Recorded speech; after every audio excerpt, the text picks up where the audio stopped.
Good morning, everyone. I have a 2-hour drive to go to the Japanese language proficiency test, so let's get going. I live pretty far from the testing center, but my test doesn't start till 3 o'clock, so along the way we're going to make a couple stops. Since it's a long road trip, we're going to stop at this Michinoeki, which is basically just a Japanese road stop. This one is in Kambuchi, which I've never been to before, so I'm going to stop and get a little stamp for my stamp book. There are stamps all over Japan, so make sure you stop to get a couple. I also got a couple souvenirs for my teachers and took a picture of this little guy.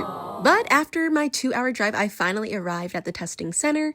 I arrived an hour before it actually started, so I just kind of walked around the area. I was also kind of hungry, so I stopped to get myself a little snack at our local Lawson. And by that time, it was about time for me to get in line actually for the test. Not allowed to take any pictures actually inside, so here's kind of a reenactment. First, I had to get into this really crowded elevator with all these people. Then when I actually arrived on my floor, I was super confused. And suddenly, there was this lady who just grabbed my hand. I was like, I'm either gonna get kidnapped or she's saving me. She was saving me. When you actually get into the classroom, there's like no windows. Everything is covered with a piece of paper, even the clock. Everyone's sitting there dead silent, barely even looking at each other. Then out of nowhere, they whip out the test booklets and then you just start going ham. I'm telling you, I was crying. Then you stand up and walk out as if it never happened. And because of the lack of windows, it was pitch black by the time I left out of there. It was about 2.5 hours long, but I was so happy to be done.